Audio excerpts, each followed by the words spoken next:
The collection of vintage Montreal signs at Concordia University is growing. The latest addition to the Montreal Signs Project is one from the Silver Dragon Chinese restaurant. It was a landmark in Villemard for decades. With more on the project and how you can see the signs, here's Aphrodite Salas. Soar and his group saved the Silver Dragon Chinese restaurant sign before it ended up in a landfill site. As you'll see, it's in terrible condition. Absolutely terrible condition. A lot of the neon is damaged, broken or missing. There are dead pigeons and birds' nests and all kinds of nasties inside.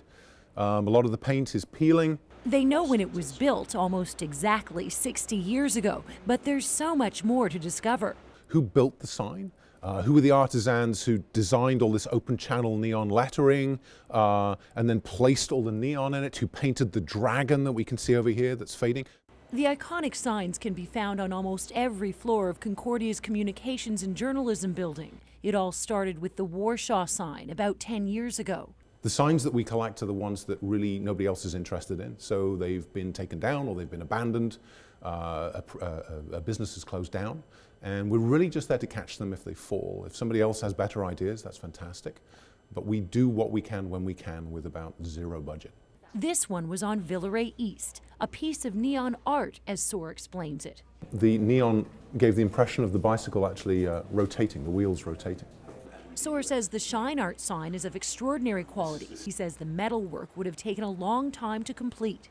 In contrast, this sign was sketched out in pencil and filled in the same day, probably in the 70s. So a sign painter would have done this in a morning or an afternoon in the shop. It's a wood frame, and you can look at it now and see there's brush strokes from the person who actually painted it originally.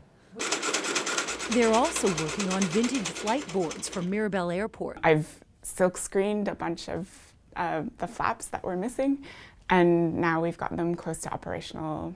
They've rewired 2 of them using some of the original mechanics and some new technology. These physical objects tell a story of some of the different histories of Montreal. For those interested in seeing the signs for themselves, head over to Concordia's Loyola campus, where a public exhibition will run for the next 2 weeks.